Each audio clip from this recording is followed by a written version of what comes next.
حسبي ربي جل الله ما في قلبي غير الله نور محمد صلى الله لا إله إلا الله حسبي ربي جل الله ما في قلبي. Assalamualaikum warahmatullahi wabarakatuh. Waalaikumsalam warahmatullahi wabarakatuh. Alhamdulillahilladzi kafa, salatu wassalamu ala nabiyil mustafa Sayyidina Muhammadin alladzi syafa'atul murtaja ala alihi wa ashabihi alladzina alhadimul awfa ma ba'du. Jamaah yang dimuliakan Allah, alhamdulillah kita sudah memasuki bulan Rabiul Awal, bulan kelahiran Nabi.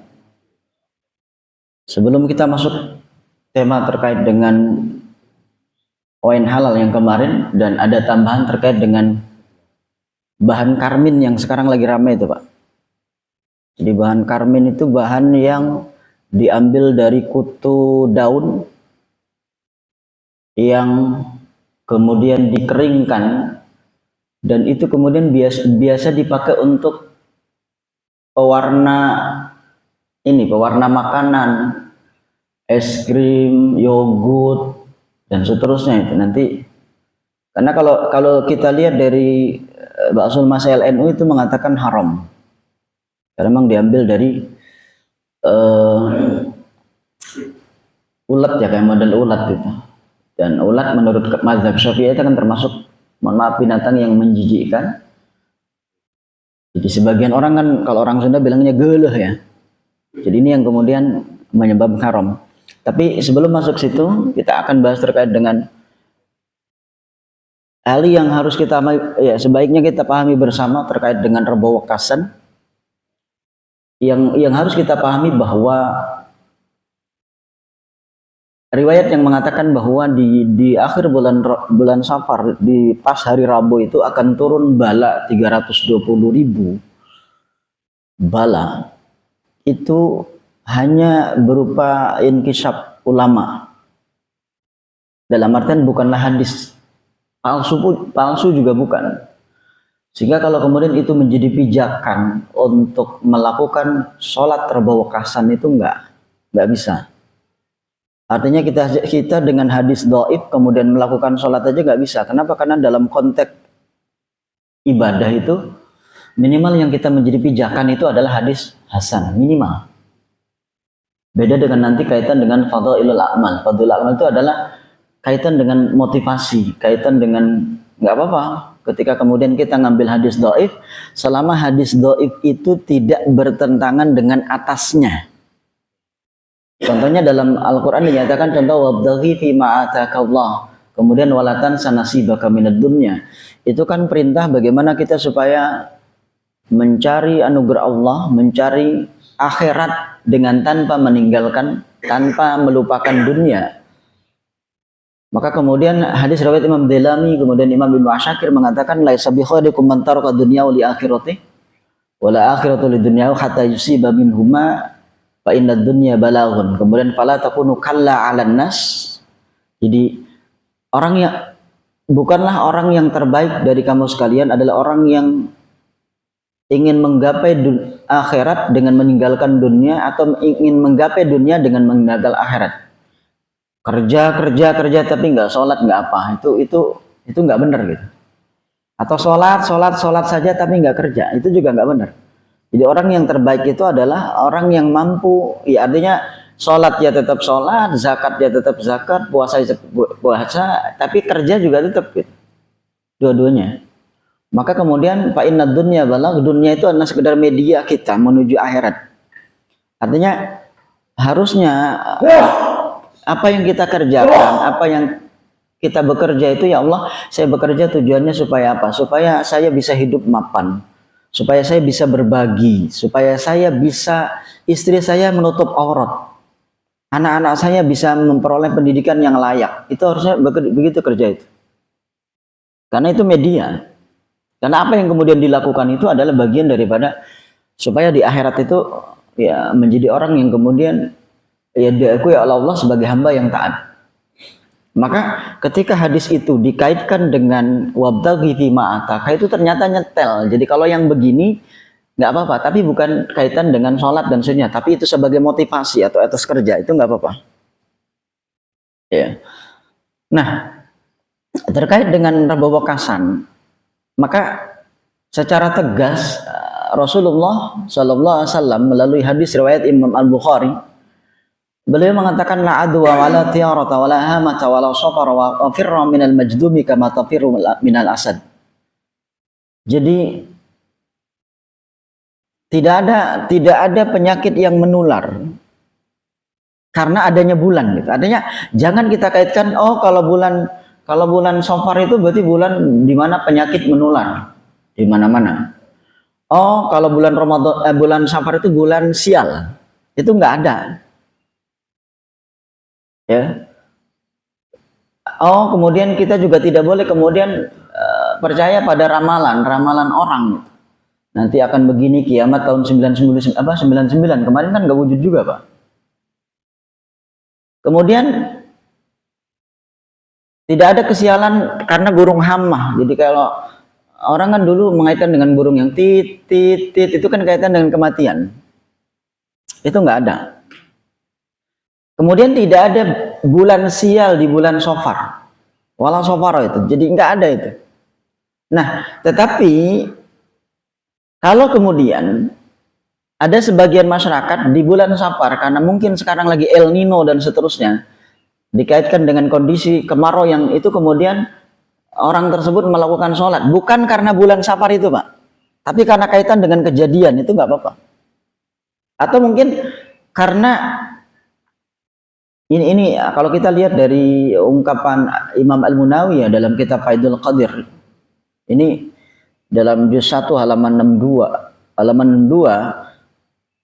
maka kemudian ya kita harus pahami bahwa semua hari itu milik Allah. Jadi jangan kita mengatakan ini kalau berangkat, kan mitos tuh, kalau berangkat kerja atau kalau ada orang ngerantau berangkat hari Sabtu itu hari sial, nggak usah berangkat. Padahal yang dimaksud sial mungkin maksudnya itu macet gitu loh. Jadi ntar dulu kan, jadi jangan kemudian mengatakan itu sial, nggak ada itu, Pak. Ya, bahkan di sini mengatakan anna tauqiyah yaumal arbi'a ala jihati tiarah wa dhanni i'tiqadil munajjimina haramun syadidut tahrim itu. Jadi haram kalau kemudian kita ngait-ngaitin tadi. Bulan ini bulan keuntungan, bulan ini enggak. Semuanya sama. Maka kemudian idil ayyamu kulluha lillah, karena hari-hari itu semuanya milik Allah. La tadurru wa la tanfa'. Jadi tidak jangan kemudian menginginkan ini bahaya dan seterusnya. Bidatiha ya, tapi dengan karena bulan itu, karena hari itu. Ya. Ini yang harus kita pahami. Ya. Wa man ayqana bi annahu la yadurru wa la yanfa' illallah lam yu'tir fihi syai'un min dzalika. Jadi yang harus kita pahami sebenarnya keyakinan kita sendiri. Kenapa? Karena keyakinan kita itu akan berbalik kepada kita sendiri. Jadi kalau kita mengatakan, ini kayaknya bulan begini, bulan bahaya ini nggak usah. Ya bisa jadi baliknya ke kita, perasaan kita, psikologi kita itu muncul. Tapi kalau kemudian kayak, ya sudah, bismillah, insya Allah nggak ada apa-apa. Gitu. Ya, jadi barang siapa meyakini bahwa tidak ada yang memberi bahaya dan manfaat kecuali Allah, ya maka tidak ada hal yang terjadi pada dia. Ya. Nah, kalau kemudian ada sebagian masyarakat ya yang melakukan sholat, selama memang sholatnya itu kaitannya dengan sholat hajat nggak apa-apa, karena Rasul itu kan kaitannya gini, jika kita ingin melakukan sesuatu, ada kebutuhan apa-apa supaya dilancarkan, supaya disukseskan, ya sholat hajat. Ya Allah, sebelum kerja mudah-mudahan saya berangkat kerja kemudian bisnisnya sukses, sholat hajat dulu nggak apa-apa. Karena sholat hajat itu beda dengan sholat taubat. Kalau sholat taubat itu kan sholat yang memang karena memang kita melakukan dosa, baru kemudian sholat taubat. Maka ya dengan tidak menyalahkan kelompok-kelompok yang melakukan dalam konteks sesat dan seterusnya, ya. Karena kalau kita lihat contoh dalam rumusan NU di Ba'sul Masail NU yang ketiga pun itu mengatakan bahwa tidak ada hari naas. Ya. Bahkan kemudian Al-Imam Ibnu Hajar Al-Haytami dalam Ahkamul Fuqaha itu mengatakan bahwa barang siapa kemudian bertanya tentang hari sial dan sebagainya untuk diikuti, bukan untuk ditinggalkan. Dan ya ini jangan, artinya jangan kita kemudian percaya sama hal itu, jangan. Ya, atau kemudian berdasarkan hitungan dukun paranormal itu enggak. Jadi apapun kembali ke Allah. Adapun ketika kemudian dikaitkan dengan kondisi saat ini, ya silahkan dikaitkan dengan kondisi saat ini ya. Dalam konteks ya Allah, kemudian kita berdoa mudah-mudahan teman-teman kita yang di Batam sekarang ya. Batam ya. Itu kan kasihan, mereka diusir dari tanah kelahirannya. Karena ada kepentingan dari kelompok ya. Yang kasihan sekarang Ustaz Abdul Somad ya. Kena juga itu. Jadi intinya mengaitkan, intinya gitu Pak. Tapi kalau terkait dengan, kalau kita rujuk contoh Mbak Maimun itu mengatakan kalau sholat di situ adalah sholat lil hajat, nggak masalah. Atau sholat lidaf'il balwa dalam konteks memang waktu itu memang kejadian, nggak apa-apa. Tapi yang tidak boleh itu adalah meyakini bahwa di bulan Safar pasti bulan sial, di bulan Safar nggak usah. Nah, ini yang nggak boleh. Ya. Atau kita tadi boleh kalau memang ada kejadian. Boleh kalau ada kejadian. Kalau memang tidak ada kejadian, lebih baik dikaitkan dengan, ya silakan diisi dengan sholat tasbih. Makanya kalau saya ibu-ibu kumpulnya silahkan Bu. Kumpulnya ibu-ibu, saya kan di rumah ada jamaah ya. Ya banyak jamaah ibu-ibu tuh kalau hari Rabu. Karena pas hari Rabu itu kemarin tuh. Tapi ibu jangan usolli sunnata Rebo wakasan, nggak ada Bu. Nggak ada. Karena Rebo itu ya hari Rabu. Wakasan itu kan ujung, akhir. Itu nggak ada. Tapi kalau ibu karena mungkin ingin supaya ada yang mau hajatannya lancar, silakan sholat hajat. Ibu yang mungkin suaminya mau bekerja, mau apa, kemudian ibu hari ini sholat, monggo. Ibu yang mungkin banyak dosa, ya silakan ibu kemudian sholat taubat. Tapi kalau ibu kemudian dosanya sama orang, yaitu hakul adami yang minta maaf.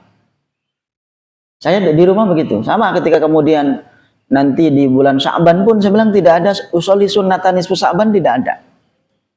Tapi kalau kemudian ibu di nisfu Sya'ban, karena di nisfu Sya'ban itu kan perintahnya cuman hidupkan malam itu dengan berbagai ibadah. Berarti kan umum Pak. Mau itu kemudian sholatnya sholat awabin itu sholat minimal 6 rakaat, maksimal 20 rakaat antara maghrib dengan isya. Itu minimal seumur hidup sekali. Yang dilakukan, karena Sayyidah Aisyah meriwayatkan sholatul lail masna-masna, jadi sholat malam itu yang sunnah lakukan dengan 2 rakaat 1 salam, 2 rakaat 1 salam. Ya, sholatul lail itu adalah masna. Jadi kalau kemudian di situ kemudian membaca Al-Quran ya monggo, tapi jangan kemudian meyakini bahwa harus baca Yasin 3 kali. Nggak bisa Pak. Baca aja, mau baca Yasin mau apa silakan. Ya, kenapa? Karena di situ hanya hadisnya konteksnya hidupkan malam nisfu Sya'ban dengan berbagai ibadah. Mau sedekah, mau zikir, mau apa, mau kemudian qiyamul lail silakan. Tapi jangan kemudian menentukan harus ini. Harus ini. Itu yang namanya nambah-nambahin. Ya. Kalau kemudian saya mau baca Quran 3 juz, 4 juz, 1 hataman ya monggo. Ya. Ini yang apa, sehingga kemudian ini pandangan terkait dengan Rebo wakasan. Karena memang tidak ada satu hadis pun secara kita temukan bahwa itu kemudian hari balwa, hari naas dan seterusnya. Nggak ada Pak, hari sial itu nggak ada Pak. Ya. Nah kemudian Ya tidak ada juga anjuran ibadah secara khusus di bulan Safar itu juga tidak ada.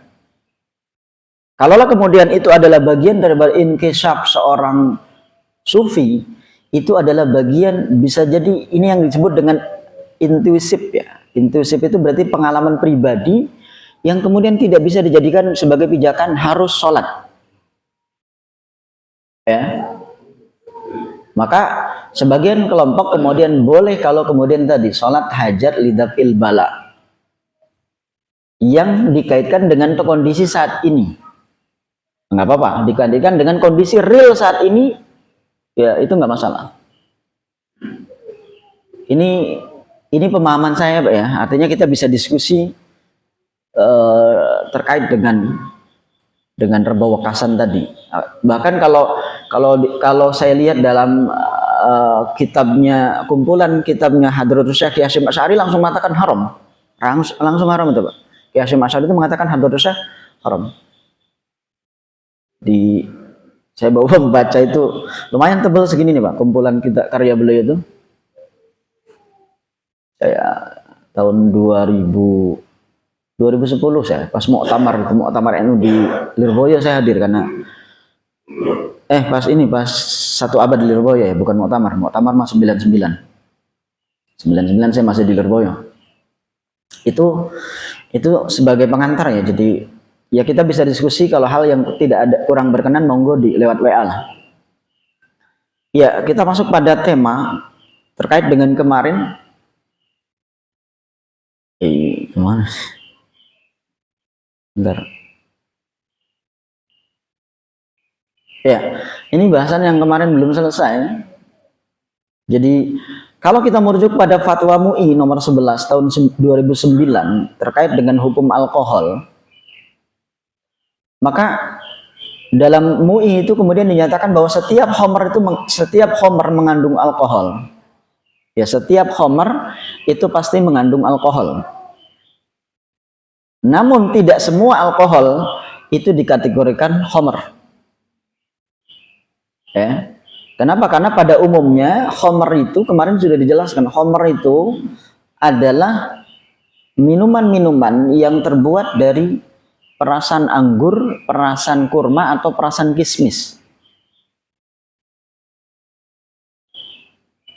Nah, khamr itu kemudian di fatwa MUI tahun 2009 itu mengatakan bahwa ya setiap minuman yang memabukkan, baik dibuat dari anggur atau yang lainnya, baik yang kemudian dimasak atau tidak, itu dikatakan khamr. Artinya selain daripada minuman atau produk yang mengandung alkohol, ya tidak dikategorikan sebagai khamr. Namun apapun kalau itu kemudian memabukkan walaupun tidak ada alkoholnya, sama aja Pak, haram Pak. Makan kecubung sama haramnya walaupun nggak ada alkohol. Karena orang makan kecubung kan jadi mabok. Atau mungkin itu yang biasa anak-anak itu yang lem itu, ebon dan seterusnya, jadi fly, sama nggak boleh itu. Ya, jadi walaupun tidak dikategorikan sebagai alkohol, kalau kemudian itu menyebabkan pada mabuk atau fly, ya sama haramnya. Ini berdasarkan fatwa MUI. Nah, di dalam fatwa MUI yang MUI nomor 10 tahun 2018 yang lebih belakangan, ya, minuman yang beralkohol yang termasuk kategori khamr itu adalah minuman yang mengandung alkohol atau etanol C2H5OH itu, yang kadar alkoholnya lebih dari 0,5%. Jadi kalau minuman yang kadar alkoholnya walaupun katakanlah intisari, makanya hati-hati Pak kalau beli jamu yang di pinggir-pinggir jalan tuh yang diseduh itu biasanya ditanya pakai intisari nggak Pak? Karena saya pernah, Pak minjem botol dong buat apa? Saya pengen lihat, ternyata intisari itu lumayan gede tuh, 18 apa 19 Pak. alkoholnya. Intisari yang diminum itu seloki-seloki itu, Pak. Banyak itu, Pak, seloki itu. Jadi ini memang warna kan baunya asem-asem begitu. Jadi agak coklat ke ungu-unguan ya. Iya, anggur selok, anggur intisari. Anggur intisari. Iya. Itu gede itu, Pak. 18 apa 19 itu. Ya 0,5 aja udah kena apa udah konis, nggak boleh. Apalagi kemudian yang topi miring apa peci miring tuh, Pak. Tinggi juga itu, Pak. Nah, minuman alkohol yang kemudian termasuk kategori khamr, maka dalam fatwa ini mengatakan najis dan haram. Najis dan haram, Pak. Sedikit atau banyak? Artinya kalau walaupun cuma setut, ya ibaratnya kita ambil pakai jari kemudian dijilat sama aja, Pak. Ya, pengen nyoba gitu. Kan gak mabok ini sama aja haramnya. Kenapa? Karena dalilnya kemarin kan ma'askaro katsiruhu faqaliluhu haramun kan. Dalilnya kan jelas. Apa yang kemudian banyaknya memabukkan maka sedikitnya juga haram, yaitu berbahan etanol. Maka penjelasan dalam fatwa itu dinyatakan bahwa alkohol itu bisa dibedakan menjadi dua. Yang pertama adalah alkohol atau etanol yang memang hasil dari industri khamr, artinya memang dia itu ada pabriknya. Jadi proses awalnya, izin awalnya memang untuk jadikan minuman. Kalau kemudian alkohol itu ya diproduksi oleh pabrik yang memang industri khamr, maka ya hukumnya sama dengan khamr, haram dan najis. Nah, dalam konteks ini, mohon maaf, semua jumhur ulama mengatakan memperjualbelikan barang najis haram, kecuali mazhab Imam Abu Hanifah yang mengatakan bahwa memperjualbelikan barang najis kalau ada manfaat boleh, sebagaimana memperjualbelikan kompos, Pak, kompos yang mungkin kotoran kambing, kotoran sapi, itu kan biasa kalau menjelang Ramadan ya, bulan Rajab itu ya, bulan Rajab, bulan Sya'ban itu kan para petani-petani timun suri ya, itu kan beli itu. Jadi kalau transaksinya jual beli dalam mazhab jumhur nggak boleh, Pak, karena itu najis. Makanya ya bilang aja, Pak, minta komposnya gitu, nanti saya kasih uang makannya atau saya kasih uang lelahnya, itu lebih baik begitu, Pak. Ya, tidak dengan kata-kata transaksi ini saya beli berapa nih, berapa karung. Ya walaupun memang kalau ngikutin mazhab Imam Abu Hanifah, karena manfaat itu bagian daripada harta, maka boleh.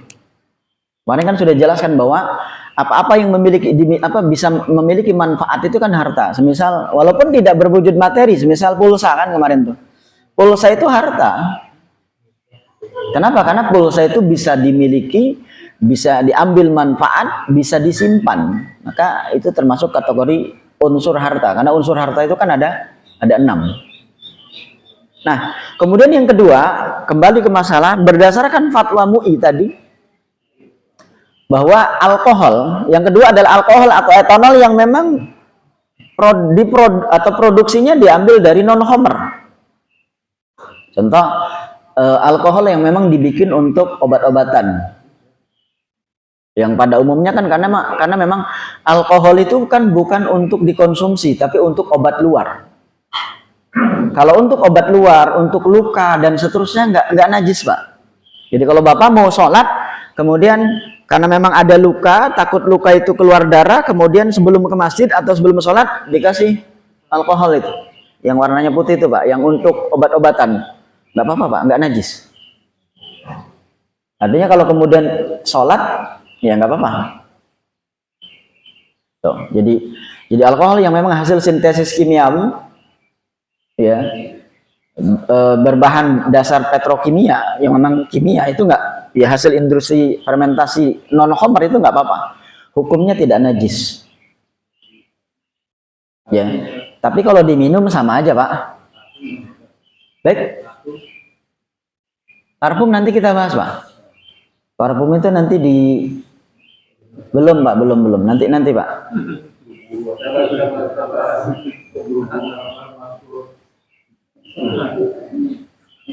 Nah,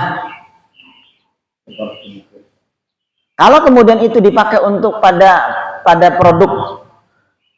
produk non minuman termasuk obat ya, Pak. Obat kemudian ada kandungan alkoholnya, itu kalau memang berdasarkan ketentuan resep dokter yang profesional nggak apa-apa.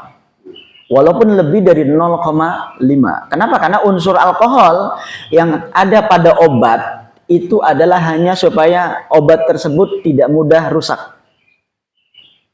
Hanya untuk kemudian menjadi bahan ya sebagai pelarut dan seterusnya, itu nggak apa-apa. Apabila secara medis memang tidak membahayakan, secara medis ya. Artinya yang ngukur bukan kita gitu. Bukan kita. Tapi yang menentukan adalah dokter yang yang profesional, yang amanah.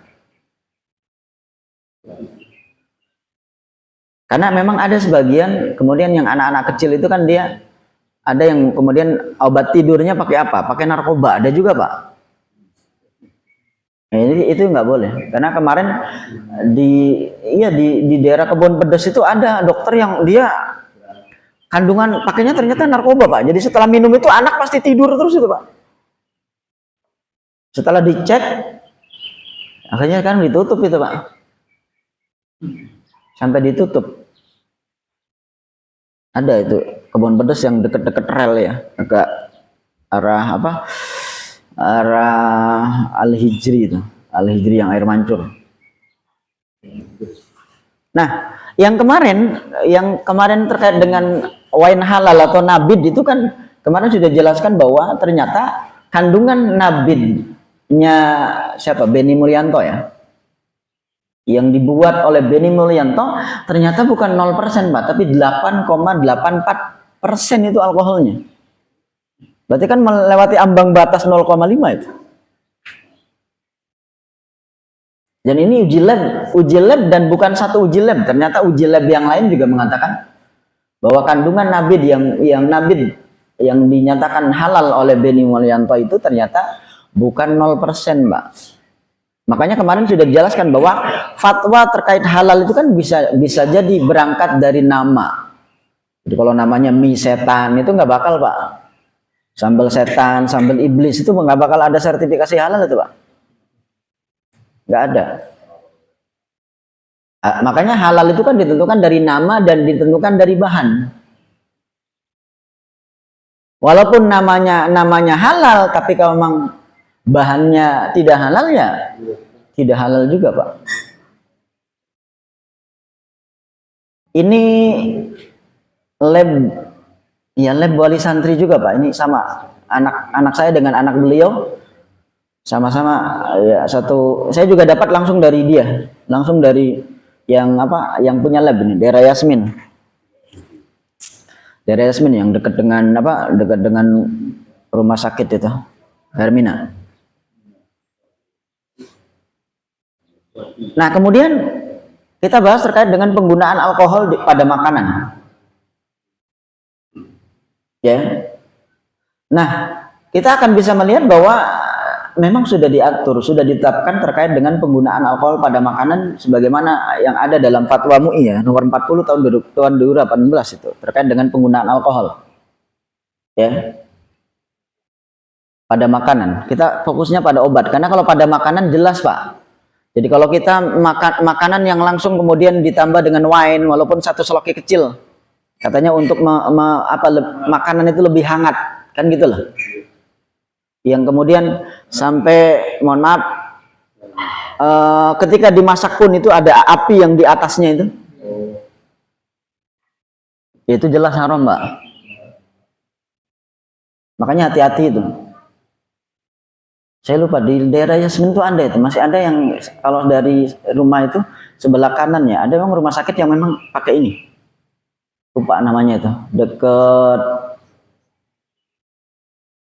sebelum Giant pisan, Mbak. Sebelum Giant itu kanan. Sebelum Giant tapi kanan, Mbak. Kalau dari sini ya. Nah, rumah makan apa itu?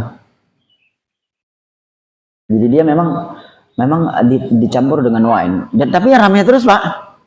Saya nggak tahu ramainya karena orang nggak tahu hukum apa gimana itu. Terus saya lihat ramai terus di situ. Nah, di sini ditetapkan bahwa peruntukan obat yang mengandung alkohol berbeda dengan minuman yang beralkohol, Pak. Jadi obat dengan minuman itu hukumnya dibedakan. Ya. Walaupun diminum, tetapi obat bukanlah minuman, Pak. Dalam artian bukan kemudian diminum setiap saat. Ya, obat itu diminum berdasarkan hasil petunjuk medis dari dokter yang memang dosis yang ditetapkan oleh dokter yang itu kemudian dianggap aman. Nah, kalau memang itu dipakai walaupun contoh di OBH atau di apa ya ada alkoholnya sekian persen, 0, dan seterusnya. Kalau memang itu hanya sekedar untuk ketentuan dokter ya nggak apa-apa, walaupun tetap lebih baik herbal. Ya. Jadi itu masih boleh karena pencantuman etanol pada produk obat minum, obat batuk atau apa itu nggak apa-apa. Nah, pada umumnya dalam fatwa itu mengatakan bahwa pada umumnya alkohol atau etanol pada obat itu digunakan sebagai pelarut. Ya, pelarut, kemudian pengawet produk, pemberi rasa tajam, dan kemudian atau menutupi rasa enak gitu, Pak, rasa yang tidak enak gitu. Maka kemudian di pasaran ya Elixir itu adalah sediaan cairan yang pelarut zat aktifnya menggunakan alkohol yang mungkin bisa jadi 5%, Mbak. Nah, ini walaupun sampai 5%, kalau tujuannya tadi sebagai pelarut, pengawet dan seterusnya pada obat yang kita minum dengan ketentuan ya di situ ada ketentuan aman untuk dikonsumsi sebagai obat karena obat kan tidak diminum terus-menerus. Beda dengan kalau kita kemudian dalam kondisi sehat sengaja minum itu supaya mabok, itu haram, Pak, jadinya, Pak.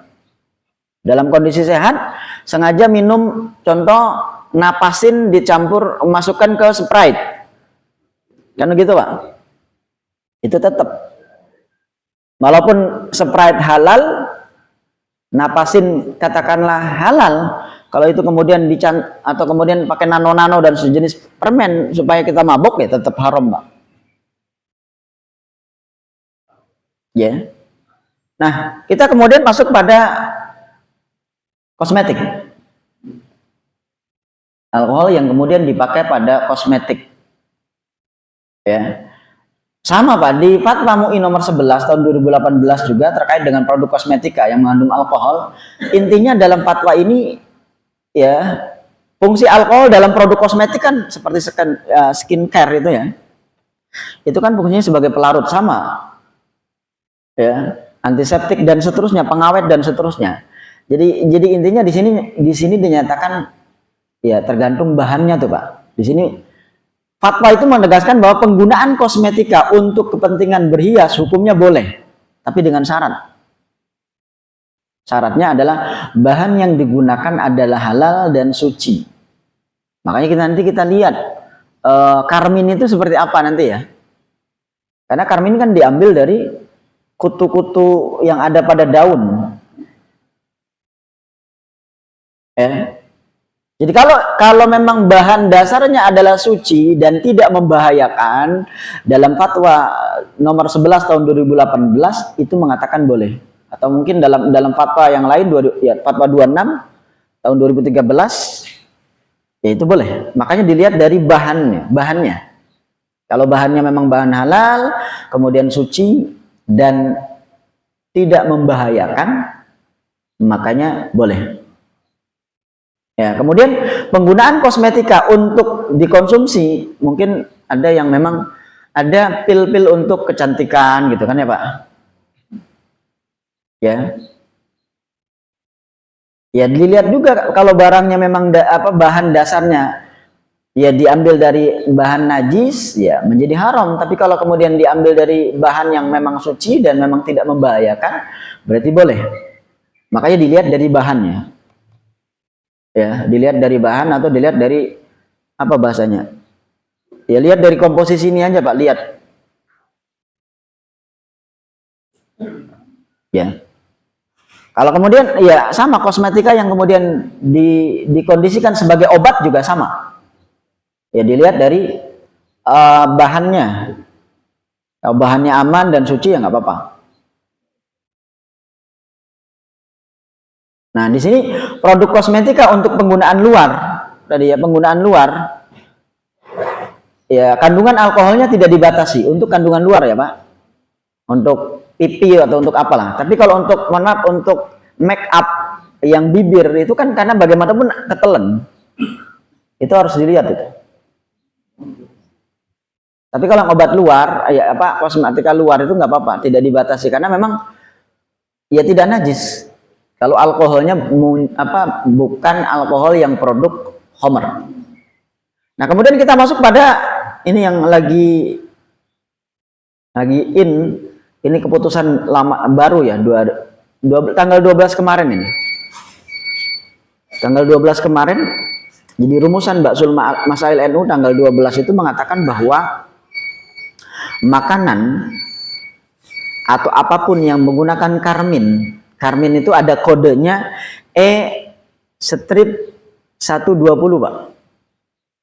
Jadi kalau ada makanan di situ ada kandungannya adalah E-120 itu berarti makanan yang ada kandungan karminnya.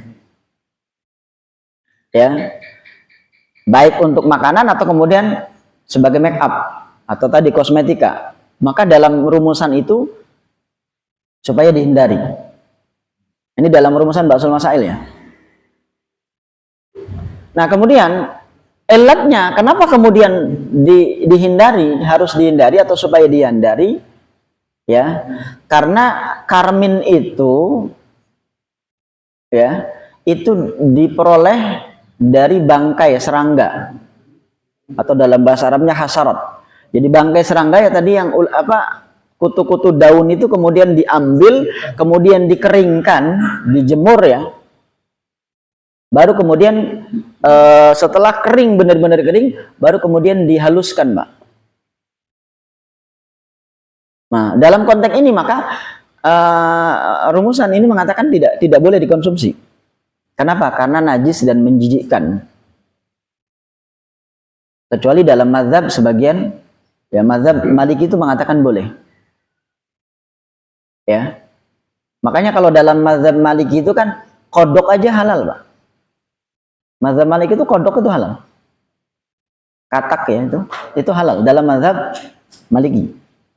Tapi dalam mazhab jumhur dibda bahasa Arabnya. Dibda itu kan haram. Sama saja kalau kita ya mungkin jamaah yang mungkin pernah ke Maroko, Libya, Tunisia, Aljazair. Ya bagi mereka anjing itu nggak najis. Dalam konteks banyak orang-orang yang kemana-mana memegang anjing itu. Karena mazhabnya Maliki. Nah, wilayah-wilayah Afrika Utara itu. Nah, kemudian dalam rumusan di sini juga mengatakan bahwa penggunaan karmin untuk keperluan selain konsumsi seperti lipstik ya dan seterusnya, maka kemudian menurut jumhur tidak diperbolehkan. Menurut jumhur ya. Kenapa? Karena dianggap bahwa karmin itu diambil dari serangga yang mati. Berbeda dengan, berbeda dengan belalang atau berbeda dengan ikan. Kalau belalang kan bangkainya halal, Pak. Jadi kalau kutu itu bukanlah jenis belalang. Makanya dihukumi bangkai dan dihukumi najis. Walaupun ada kelompok Syafi'iyah seperti Imam Qofal. Jadi Imam Qofal itu mazhab Imam Syafi'i yang, pendapatnya enak-enak, Pak. pendapatnya ringan-ringan gitu. Yang mohon maaf agak nyeleneh juga. Itu dan kemudian Imam Malik itu menganggapnya suci karena ya tadi, karena darah yang ada pada kutu itu adalah darah yang kemudian tidak mengalir. Ya, andai kata kemudian menjadi bangkai pun tidak bau maksudnya. Maka dalam konteks ini, jadi ini sebenarnya masih beda pandangannya. Tapi kalau dari rumusan Baksul Masail NU Jawa Timur mengatakan bahwa kutu daun yang kemudian dipakai untuk campuran makanan itu dianggap najis dan haram untuk dikonsumsi. Namun, nah ini kita akan bisa melihat bahwa karmin itu pewarna merah, Pak. Yang memang ini usianya sudah lama, di abad tahun 1500-an itu sudah ditemukan. Jadi orang-orang Eropa itu sudah biasa pakai itu. Ya. Jadi bikin ekstra, kemudian ya dibuat untuk apa? Untuk campuran makanan, kemudian kosmetika dan seterusnya. Nah, produk karmin itu tadi yang strip 120 itu bisa kita temukan pada ya produk pangan komersial tuh, seperti yogurt, kemudian susu, permen ya, jelo, es krim dan seterusnya. Atau kemudian produk makanan yang berwarna merah muda atau ya merah yang jadi warna itu kita lihat tuh menarik, Pak. Nah, kalau kita lihat ini begini nih, barangnya gitu, apa hewannya gitu tuh, Pak. Jadi dia nempel di dedaunan. Bahkan kalau di wilayah Eropa atau sebagian Afrika itu sudah sudah dibudidayakan.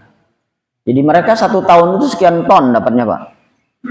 Dijemur, kemudian dihaluskan, dan itu kemudian dijadikan pencampur tadi yang ada pada produk. Jadi susu yogurt kan warnanya lebih menarik itu karena ada warna merah seperti ini, keping-pingan itu, Pak. Ya itu dari itu, Pak, warna itu. Jadi warnanya bukan dari warna stroberi asli, Pak, bukan. Kalau dari warna stroberi asli kan boleh, karena stroberi kan halal. Walaupun Rasul nggak pernah makan stroberi ya, Pak. Iya, Rasul kan nggak pernah.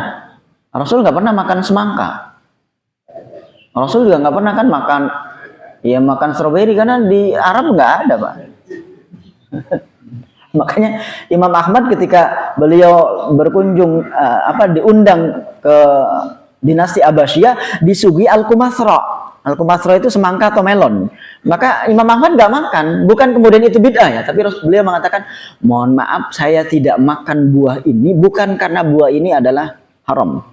Tapi saya belum pernah menemukan hadis yang menjelaskan bahwa Rasul pernah makan buah itu. Itu Imam Ahmad ya.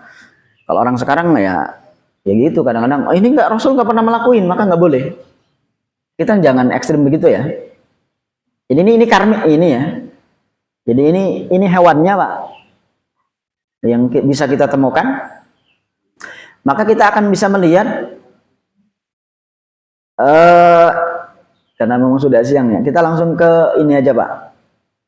Karena sama sebenarnya. Nah, ini fatwanya, Pak. Fatwa MUI nomor 33 tahun 2011 bahwa serangga dibacanya? Kokinel ya, Pak. Yang tadi itu, Pak. Ya, merupakan serangga yang hidup di atas kaktus dan makanan dan makan pada kelembaban dan nutrisi tanaman, dan dia berada di daun atau di kaktus-kaktus. Jadi kata fatwa ini mengatakan bahwa binatang itu ternyata banyak kemiripan dengan belalang. Kemiripannya di mana? Kemiripannya sama-sama memiliki darah, bahasanya, Pak? Darah yang memang tidak mengalir. Maka pewarna makanan atau minuman yang berasal dari serangga ini menurut fatwa ini dinyatakan halal, Pak. Jadi ini kan beda antara rumusan Baksul Masail dengan rumusan MUI. Jadi MUI 2011 mengatakan halal. Sepanjang, ada sepanjangnya Pak, sepanjang bermanfaat dan tidak membahayakan. Ya. Selama itu tidak ya, ada manfaat, kemudian tidak membahayakan.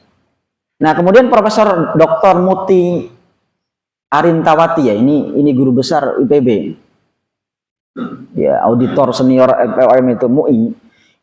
Itu beliau mengatakan bahwa penggunaan pewarna juga dibutuhkannya. Membutuhkan adanya ya bahan pelarut, ya, belapis dan seterusnya. Jadi maksudnya gini, kalau kita mengikuti pendapat beliau, ya tadi itu hukumnya halal selama memang ada manfaat dan tidak membahayakan. Berbeda dengan rumusan Basul Masail. Selesailah, kesimpulan bisa dilihat sendiri. Ya, jadi kesimpulannya ya hindarilah minuman-minuman yang mungkin mengandung alkohol walaupun kadarnya di bawah standar MUI. Kenapa? Karena bagaimanapun efeknya itu kan sama saja. Rokok yang kita konsumsi itu kan efeknya nggak sekarang, sekian tahun yang akan datang. Ya, bukan berarti rokok itu haram. Tapi saya tidak rokok, Pak. Jadi saya tidak merokok bukan berarti saya meyakini rokok itu haram, tapi bagi saya lebih baik tidak merokok karena untuk kesehatan. Walaupun saya dulu perokok. Saya 2008, Pak. Selesai 2008 saya sampai sekarang. Ya. Nah, kalau kemudian rokok itu haram, berarti saya ngaromen kiai semua itu, Pak. Yang sekarang masih merokok. Karena kan fatwa MUI-nya kan haram bagi siapa? Tidak umum, Pak. Fatwa MUI itu mengatakan rokok itu haram bagi bla bla bla. Bukan kemudian umum semua. Maka kalau hukum itu umum, jangan dibuat khusus. Nah, tapi saya sendiri tidak merokok. Itu ya, Pak. Monggo kalau ada hal yang bisa didiskusikan dari apa yang saya sampaikan terkait dengan ya tema hari ini. Monggo. Kenapa? Karena ini nentuin, Pak. Menentukan apa? Kalau konsumsi yang kita makan itu kemudian haram, Pak, banyak doa kita tidak dikabulkan gitu, Pak, arahnya, Pak. Jadi kalau konsumsi kitanya nggak bener nih, Pak, minimal doa yang kita panjatkan ditolak, gitu. Secara kesehatan juga, keberkahan juga, itu efeknya banyak kemana-mana, Pak. Ya. Jadi bukannya sekedar untuk kesehatan, tapi ya itu lihat keberkahan kita juga. Lihat, makanya jangan kita protes. Kok saya doa berpuluh-puluh tahun nggak pernah. Ya mungkin dilihat dari konsumsi kita benar atau enggak, sumbernya dari mana, atau sumbernya benar, tapi dibelikan untuk yang haram. Atau mungkin kita memberikan makanan kepada anak-anak kita atau istri kita yang kemudian bersumber dari yang haram, kan ke situ, Pak. Ya, itu Pak. Assalamualaikum warahmatullahi wabarakatuh. Monggo.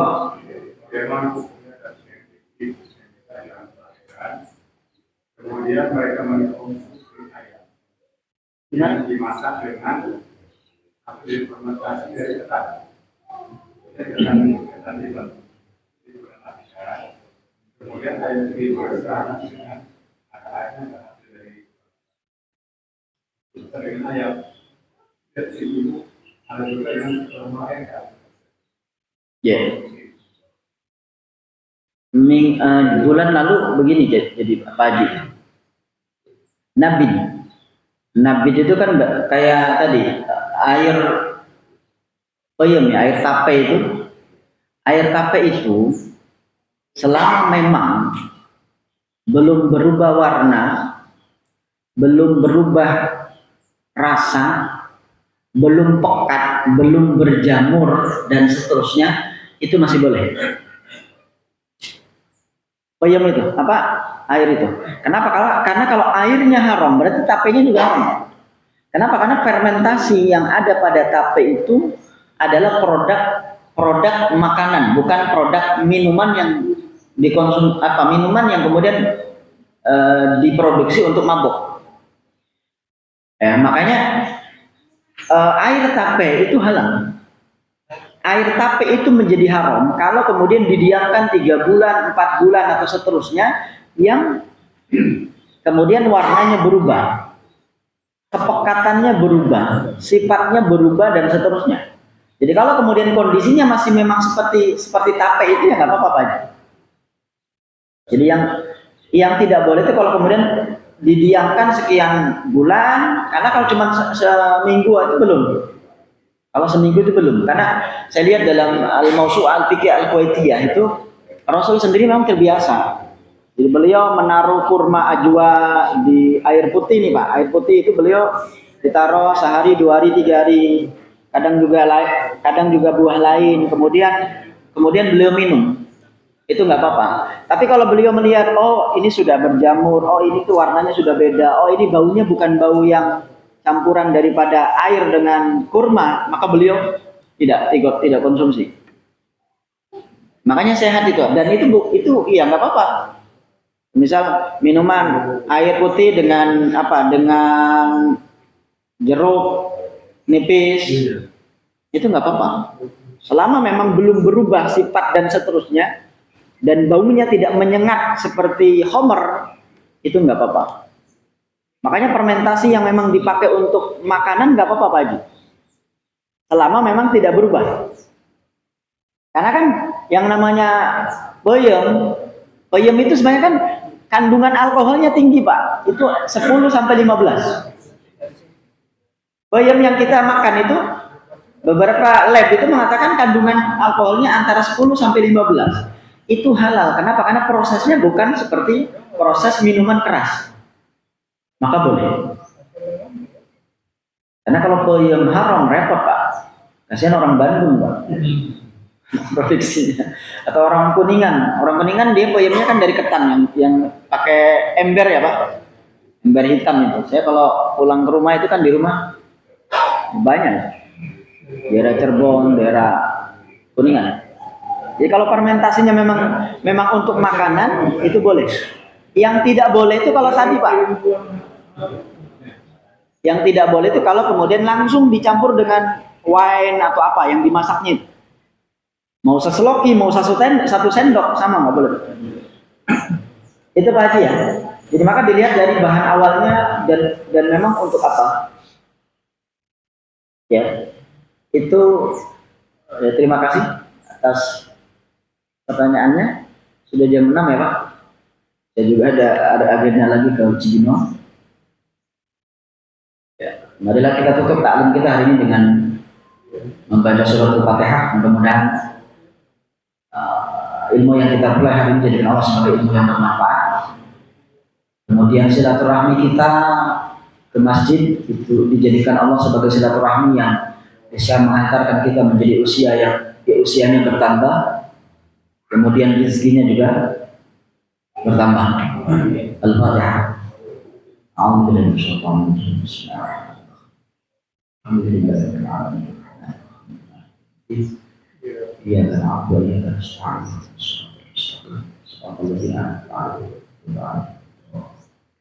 Assalamualaikum warahmatullahi wabarakatuh.